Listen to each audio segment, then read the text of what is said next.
tempi anche, diciamo così, per certi aspetti con un certo distacco da quella che è un po' l'ambito politico e amministrativo, quindi vedere un parterre così numeroso e qualificato fa veramente piacere.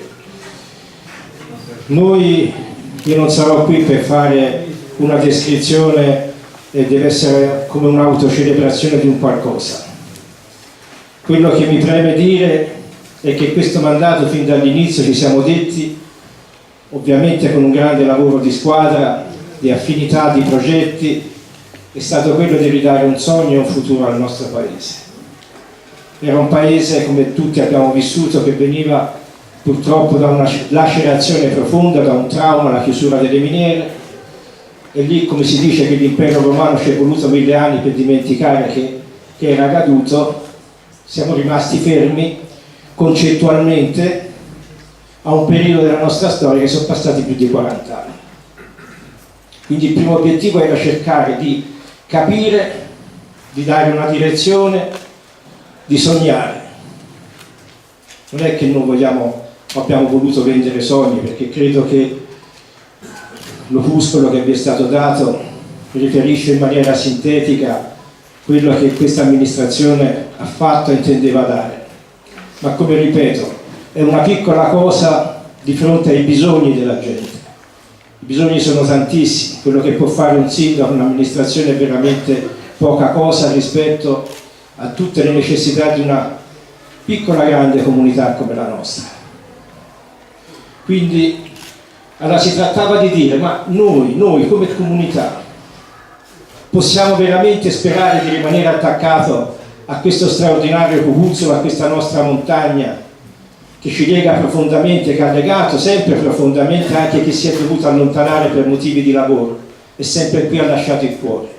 Oppure bisogna prendere le valigie e andarsene?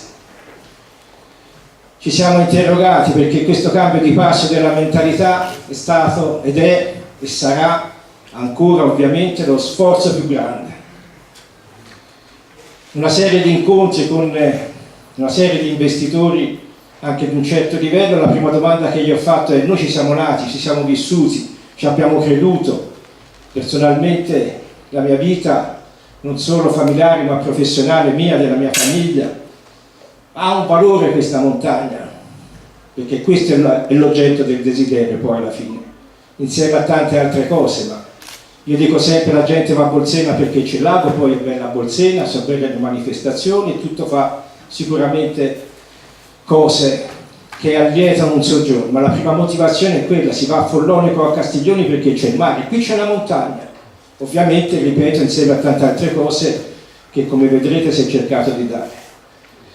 E tutti mi hanno detto: non è una usuale montagna appenninica, dove veramente si sta mordendo il freno, specialmente anche legate a episodi di assestamenti tellurici. Io parlo dell'Appennino qui a noi vicino, è una montagna che comunque c'è la neve, vigne e olive sono da tutte le parti, io ripeto, la neve c'è qui alla Betone, c'è delle foreste bellissime, sostanzialmente intatta, c'è quindi valori ambientali, ma soprattutto c'è le storie dei nostri borghi. E quindi queste persone sono rimaste affascinate dallo storytelling, correggete perché io ho certi spropositi con l'inglese, però mi dicono che è la parola più idonea per dire questa cosa. Rimangono affascinati dai luoghi, dalla storia, si percepisce che c'è una comunità dietro. E loro mi hanno detto: certo che c'è la stoffa. Quindi avete tutto il diritto, tutta la possibilità di ricercare qui il vostro futuro. E noi viviamo in una terra straordinaria che ha voluto riconquistare una propria identità. Eravamo una cornice della Val d'Orcia e dell'Alta Maremma, con tutto il rispetto con il quale continueremo a vivere e a fare progetti e programmi insieme, perché tutti e tre insieme penso che pochi luoghi al mondo possono dare valenze come noi potremmo essere in grado di dare. Abbiamo ricreato l'identità dell'Amiata. L'Amiata oggi riesiste, ha una carta d'identità. Non ci sono più le due province che impediscono la differenza o impicciano su quelli che possono essere progetti comuni. Si lavora a stretto contatto con gli altri comuni per la parte invernale e abbiamo iniziato per tutto il resto delle altre stagioni, attivando finanziamenti, facendoci credere e facendo ritornare la Miata al centro anche dell'attenzione regionale.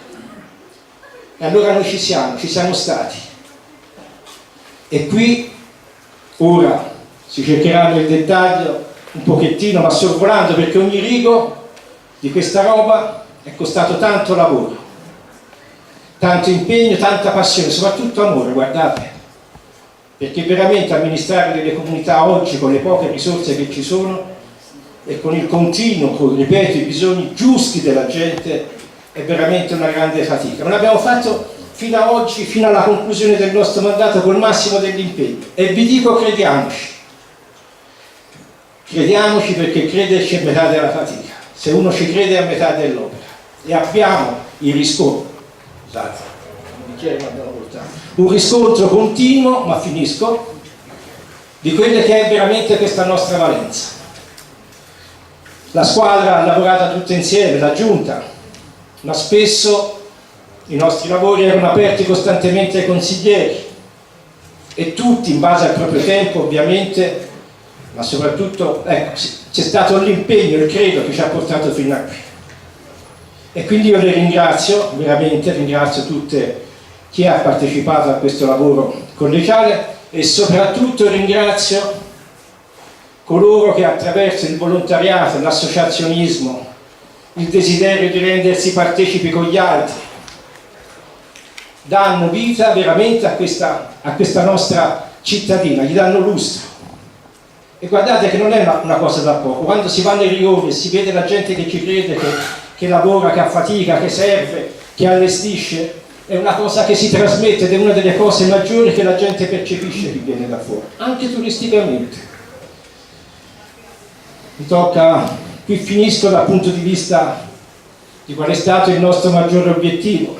Quindi credo che noi abbiamo oggi, e lasciamo in eredità a chi verrà, quindi dicevo appunto, ringraziare tutte queste associazioni che hanno saputo dare l'anima a questo paese, che non è case e boschi, per quanto belli o brutti possano essere, è l'anima e si trasmette questa roba. Dirvi appunto che questo è stato l'intento e veramente devo dire che c'è un risveglio e questo mi fa tantissimo piacere, perché penso che dal punto di vista concettuale abbiamo frenato la decrescita felice, va bene, e cominciamo a ricredere nelle possibilità, lo cominciano a ricredere degli imprenditori, lo comincia a percepire anche attraverso i colloqui con la gente. C'è un risveglio, un desiderio di fare di più e di meglio e noi sicuramente anche nel nostro mandato avremmo potuto fare di più e di meglio, sicuramente. Questo è quello che siamo riusciti a fare col massimo dell'impegno, del tempo, della passione e soprattutto dell'amore.